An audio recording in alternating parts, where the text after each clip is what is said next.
DElEd चतुर्थ semester गणित के इस चौथे रिवीजन वीडियो में हम लोग एक बार फिर परीक्षा के दृष्टि से महत्वपूर्ण प्रश्नों का अभ्यास करेंगे। आपने कमेंट के माध्यम से बहुत सारे प्रश्न पूछे हैं। आपके द्वारा पूछे गए प्रश्नों में से ही पहला प्रश्न बोर्ड पे लिखा गया है जो रचना पर आधारित है। प्रश्न कह रहा है कि एक समचतुर्भुज की रचना कीजिए जिसका एक कोण 75 अंश का और एक भुजा 6.3 सेंटीमीटर की है। चतुर्भुज के प्रकार और विशेषताएं, इस नाम से मैंने एक वीडियो लोड किया था जिसमें समचतुर्भुज के बारे में विस्तार से बताया गया था। समचतुर्भुज एक ऐसा समांतर चतुर्भुज होता है जिसकी चारों भुजाएं बराबर होती हैं। रचना को समझने के लिए हम एक रफ या कच्चा चित्र बनाएंगे। आप देख रहे हैं इसमें एक समचतुर्भुज बनाया गया है। जाहिर है कि इसकी चारों भुजाएं आपस में बराबर होंगी। समचतुर्भुज की एक और विशेषता होती है कि इसके आमने सामने के कोण बराबर होंगे। ये वाला कोण इस कोण के बराबर और ये वाला कोण इस कोण के बराबर होगा। समांतर चतुर्भुज होने के कारण इनकी आमने सामने की भुजाएं भी आपस में समांतर होंगी, यानी ये भुजा इस भुजा के समांतर और ये वाली भुजा इस भुजा के समांतर होगी। समचतुर्भुज के इसी प्रॉपर्टी का इस्तेमाल करके हम लोग रचना करेंगे। हमें एक ऐसे समांतर चतुर्भुज की रचना करनी है जिसकी प्रत्येक भुजा 6.3 सेंटीमीटर की, यहाँ देखिए, और एक कोण हम मान लेते हैं कि ये वाला 75 अंश का होना चाहिए। चूँकि ये भुजा इस भुजा के समांतर है, इसलिए यदि इस वाली भुजा को आगे बढ़ा दें तो ये कोण भी 75 अंश का ही होना चाहिए, तभी ये दोनों भुजाएं समांतर होंगी। इस बात को दूसरे तरीके से भी समझ सकते हैं कि एक चतुर्भुज के चारों अंतःकोणों का योग 360 अंश होता है। ये वाला कोण यदि 75 अंश का है तो इसके आगे वाला भी 75 अंश का ही होगा। 75 और 75 150 अंश के हुए, तो ये जो कोण दो बचे इनका योग होगा 360 में से 150 घटा दें तो 210 अंश, और आधे आधे बटेंगे तो ये दोनों कोण 105 और 105 अंश के ही होंगे। यदि ये 105 अंश का इस साइड से हो गया तो इधर वाला 75 अंश का होगा ही होगा, क्योंकि पूरा ये 180 अंश का होता है। यानी हमें एक आइडिया मिल गया कि यहाँ पर या तो 105 अंश का कोण इस साइड से बनाएं और नहीं तो इधर से 75 अंश का कोण बनाएं। तो आइए अब हम रचना करते हैं। सबसे पहला काम करते हैं कि इंच पटरी और पेंसिल की सहायता से एक कोई किरण खींच लेते हैं। ऐसे देखिएगा, किरण का मतलब है कि एक तरफ इसमें तीर लगा हुआ होगा। अगला काम, लंगड़ा प्रकार में इंच पटरी की सहायता से 6.3 सेंटीमीटर की दूरी ले लेंगे और लंगड़ा प्रकार के नोक को इधर किनारे रख के और इधर जो है एक चाप यहाँ पे लगाएंगे। चूँकि हमने लंगड़ा प्रकार में 6.3 सेंटीमीटर की दूरी ली है तो ये 6.3 होगा। यहाँ नाम लिख देते हैं ए और इसको नाम लिख देते हैं बी। यहाँ भी नाम लिख देते हैं ताकि अच्छे से समझ में आए, ए और बी। इतना काम तो हो गया। अगला काम है बिंदु ए पर 75 अंश का कोण बनाना। 75 अंश का कोण लंगड़ा प्रकार की सहायता से भी बन सकता है, लेकिन उसमें टाइम लगेगा। पहले 60 अंश का कोण, फिर 120 अंश का कोण, उनकी सहायता से 90 अंश का कोण, फिर 60 और 90 अंश के कोण के बीच का कोण बनाएंगे, तब 75 अंश का कोण बनेगा। यह एक लेंदी प्रोसेस है और परीक्षा में इतना टाइम आपके पास नहीं रहता है, तो बेहतर होगा कि 75 अंश का कोण आप चांदे की सहायता से बना लें। तो हम लोग चाँदा की सहायता से बिंदु ए पर 75 अंश का कोण बनाती हुई एक इस तरह से किरण खींच लेंगे। और जैसा कि हम देख रहे हैं बिंदु बी पर भी हमें 75 अंश का कोण बनाती हुई एक किरण खींचनी होगी। देखिए इस तरह से, ये 75 अंश और ये 75 अंश। इस पूरी प्रक्रिया में आप ध्यान दीजिएगा कि लंगड़ा प्रकार में जो हमने 6.3 सेंटीमीटर की दूरी ली थी, इस प्रकार को हिलाना डुलाना नहीं है, नहीं तो दूरी कम या ज़्यादा हो जाएगी और पूरी रचना गलत हो जाएगी। हम बिंदु ए पर प्रकार का नोक रख के 6.3 सेंटीमीटर त्रिज्या का एक चाप इस तरह से यहाँ पे ऐसे लगाएंगे। क्लियर है कि ए बिंदु से और इस बिंदु तक की दूरी भी 6.3 सेंटीमीटर ही होगी। और इसी तरह बिंदु बी से भी दूसरे वाले किरण पे हम 6.3 सेंटीमीटर की दूरी पर एक चाप ऐसे लगा देंगे। बिंदु बी से इस बिंदु की दूरी भी 6.3 सेंटीमीटर ही होगी।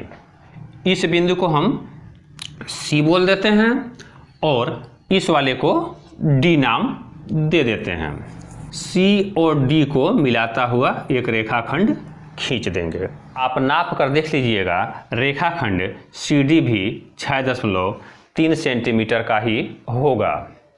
तो आप देख रहे हैं कि एक चतुर्भुज बन चुका है जिसकी चारों भुजाएं 6.3 सेंटीमीटर की हैं, यानी समचतुर्भुज बन गया है जिसका एक कोण 75 अंश का है। इस तरह का सवाल यदि आपकी परीक्षा में 2 नंबर में आता है तो आपको रचना भी लिखनी पड़ेगी। प्रश्न में चाहे रचना लिखने को कहा गया हो चाहे नहीं कहा गया हो। इस तरह से आपके द्वारा पूछा गया पहला सवाल हल हो गया है। उम्मीद है कि आपकी समझ में आ गया होगा। अब आपके द्वारा पूछा गया एक दूसरा सवाल है कि x² + 3x + 9/4 को हल कीजिए। पूछने वाले का आशय मुझे लगता है कि इसे पूर्ण वर्ग बनाना है या फिर गुणनखंड करना है। तो आइए देखते हैं। प्रश्न बोर्ड पे लिखा हुआ है। इस तरह के प्रश्नों पर थोड़ा अलर्ट हो जाइएगा और देखिएगा इसमें बराबर का निशान है कि नहीं। मैंने कई बार समझाया है कि यदि इतने ही पर है तो ये एक व्यंजक है और इसी में यदि बराबर का चिन्ह लगा दिया जाए तो यह एक वर्ग समीकरण हो जाएगा। यदि ये सवाल इसी रूप में है तो इसका मतलब है कि या तो इसे पूर्ण वर्ग बनाना है और नहीं तो गुणनखंड करना है। तो पहले हम इसे पूर्ण वर्ग ही बना लेते हैं। देखिए क्या होगा। यहाँ हमें x का स्क्वायर दिख रहा है और यहाँ 9/4 है जो बता रहा है कि ये 3/2 का वर्ग है। 3 का वर्ग 9 और 2 का वर्ग 4। अब देखिए तीनों ही जगह प्लस का निशान है। यहाँ कुछ हमें दिखाई दे रहा है a² और b², कुछ दिख रहा है। बीच में यदि 2ab टाइप कुछ आ जाए तो ये a + b के होल स्क्वायर के फार्मूले पे फिट बैठ जाएगा।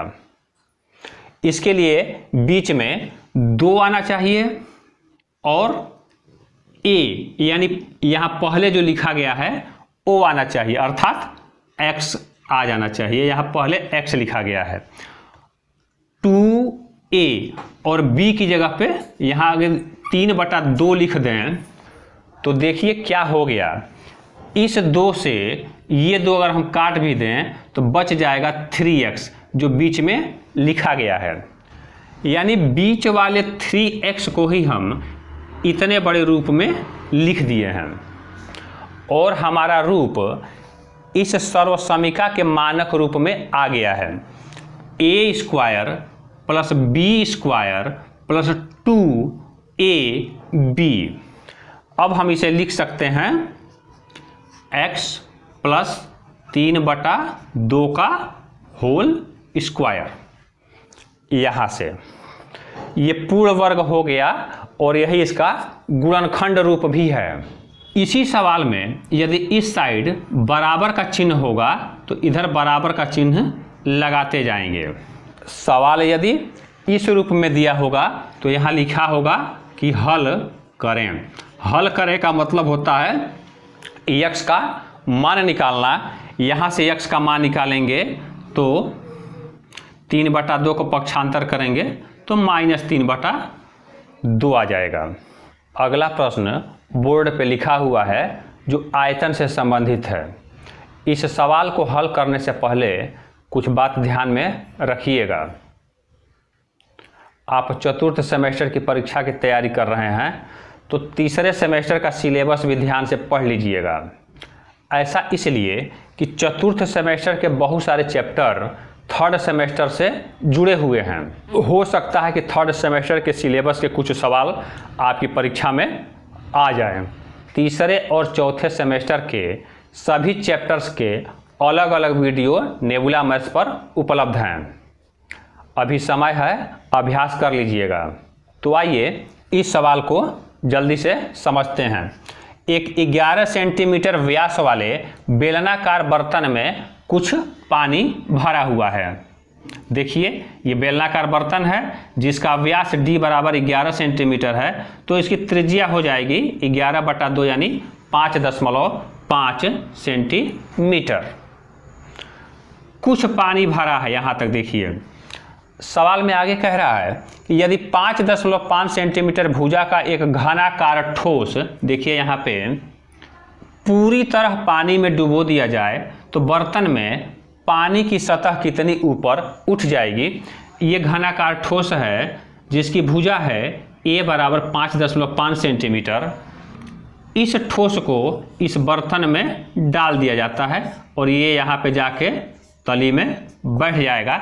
लेकिन डालने के बाद जितना इसका आयतन होगा उतना पानी ये ऊपर उठ जाएगा। देखिए ये लाल वाला हिस्सा जो है उठा हुआ पानी का आयतन है। कोई वस्तु जितनी जगह घेरती है उसे ही उसका आयतन कहा जाता है।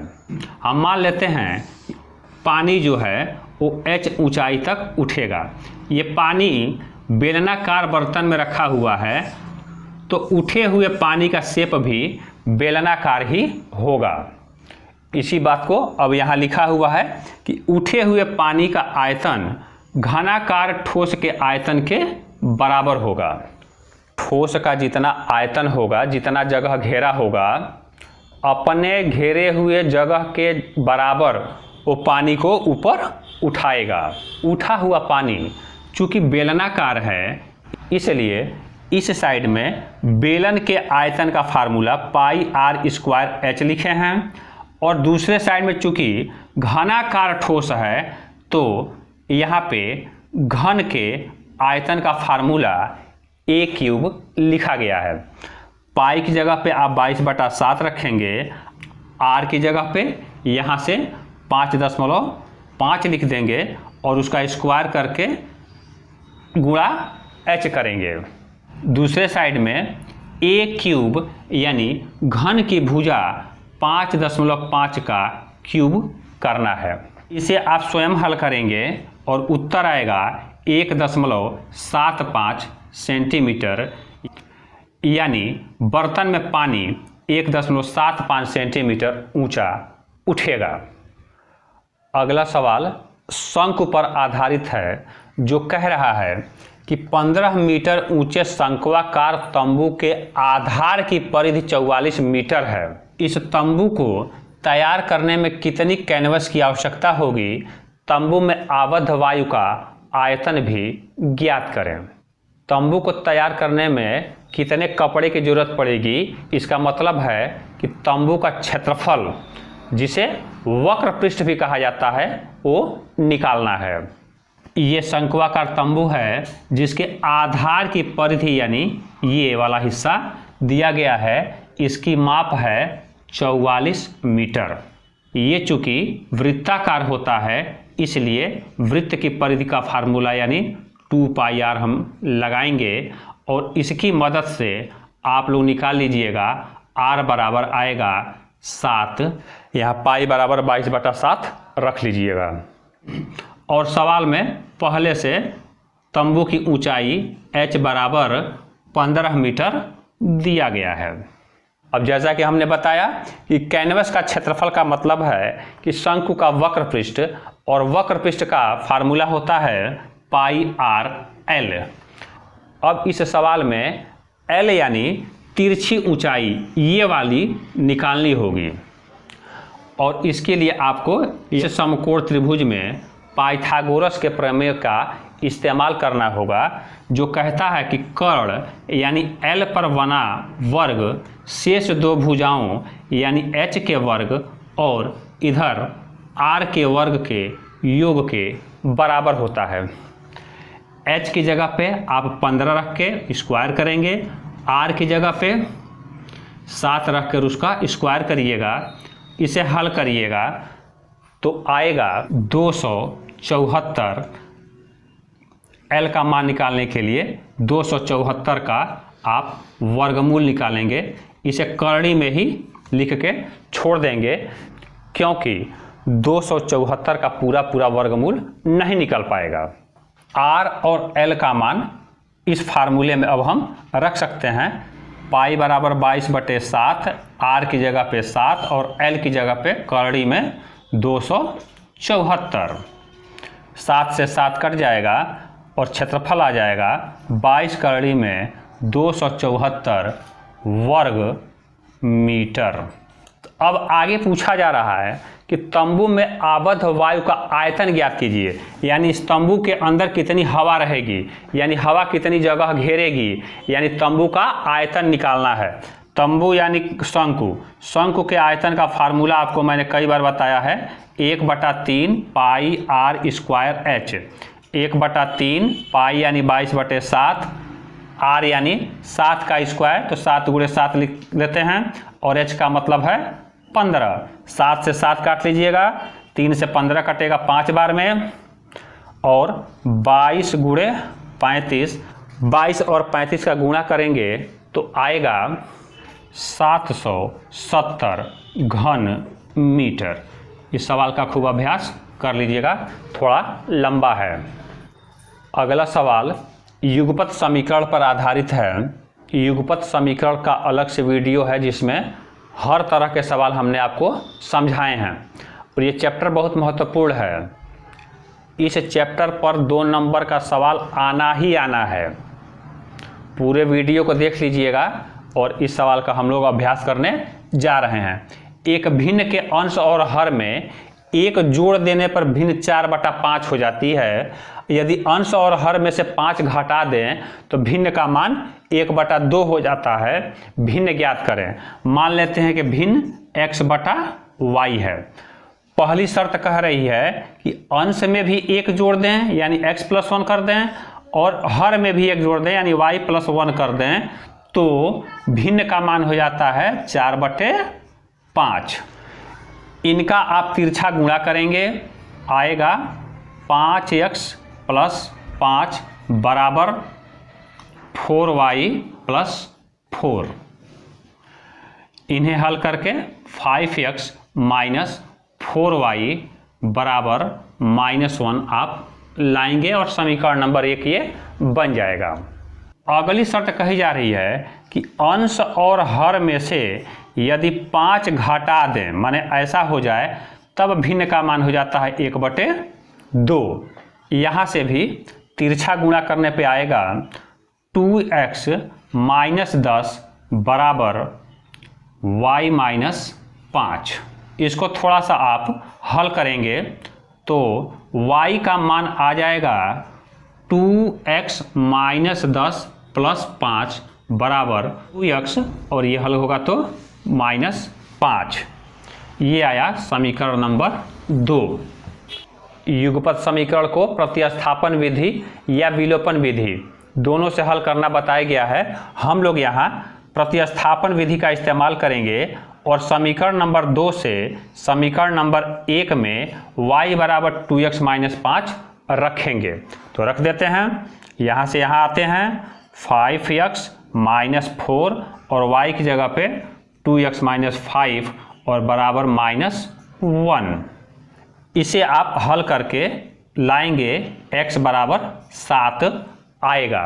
इस x बराबर 7 को समीकरण नंबर 2 में आप रखेंगे तो y बराबर आ जाएगा 9, यानी कि हमारी अभिष्ट भिन्न हो गई 7/9। यही उत्तर है। अगले सवाल को ध्यान से देखिए। देखने में बड़ा ही भयानक है, लेकिन ऐसे सवालों का उत्तर ज़्यादातर एक आता है और ऐसे सवाल बहुविकल्पी में पूछे जाते हैं। इसमें घातांक के नियम कानून का इस्तेमाल करना है। सबसे पहले दिए हुए ब्रैकेट को खोल लेंगे तो आ जाएगा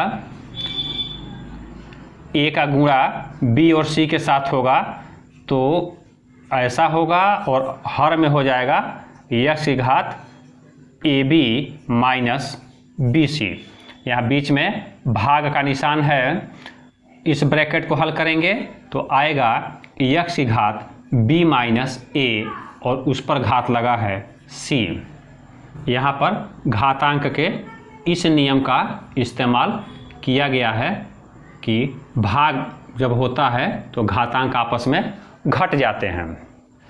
इसी नियम का यहाँ इस्तेमाल करेंगे तो हो जाएगा x की घात ab माइनस ac, और ये वाला घात ऊपर जाके घटेगा तो होगा -ab और ब्रैकेट में -bc भागा इस c का इस b माइनस a में गुणा होगा तो हो जाएगा bc माइनस ac। यहाँ पर इस नियम का इस्तेमाल किया गया है। x की घात m उस पर घात n लगा हो तो दोनों ही घातों का गुणा हो जाता है। तो ऊपर अगर खोल दें तो x की घात ab minus ac minus ab plus bc, और भाग है तो इसे बटे के रूप में लिख देते हैं x की घात bc माइनस ac।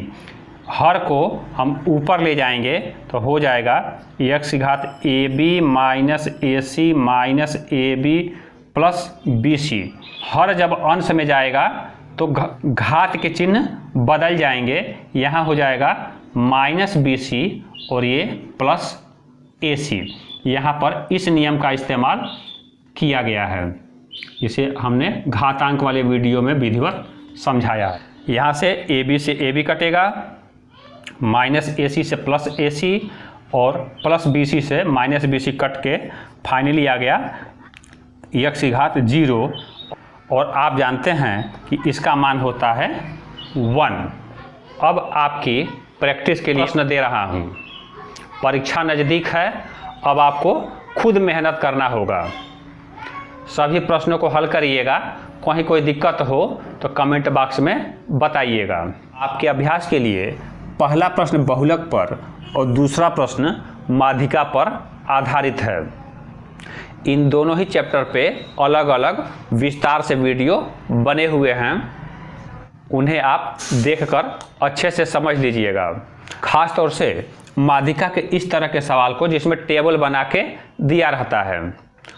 अवर्गीकृत आंकड़ों की माध्यिका और वर्गीकृत आंकड़ों की माध्यिका दोनों अलग अलग ढंग से लगाए जाते हैं। वर्गीकृत आंकड़ों का मतलब जिसमें ऐसे 0 से 10, 10 से 20 बना बना के दिया रहता है। इस साइड में उत्तर भी लिखा हुआ है। आप लोग निश्चित प्रैक्टिस कर लीजिएगा। अभ्यास के तीसरे, चौथे, पांचवें और छठवें सवाल को भी ध्यान से देखिए। तीसरा, चौथा और पांचवा सवाल सर्वसमीका पर आधारित है। छठवां सवाल आयु पर आधारित है। आयु पर आधारित सवालों का एक अलग से वीडियो मौजूद है, और इस तरह के सवालों को युगपत समीकरण में भी समझाया गया है। यहाँ उत्तर दिया गया है, आप स्वयं इन सवालों को हल करिएगा। सातवां और आठवां सवाल घन और घनमूल पर आधारित है, जबकि नौवां सवाल घनाभ के आयतन पर आधारित है। इन तीनों प्रश्नों का भी उत्तर दिए गए हैं, आप खुद लगा लीजिएगा। अभ्यास का 10वां प्रश्न भी घनाभ के आयतन पर आधारित है, जिसमें कहा जा रहा है 1.5 हेक्टेयर क्षेत्रफल वाले मैदान में 5 सेंटीमीटर गहरी वर्षा होने पर कितना पानी इकट्ठा होगा।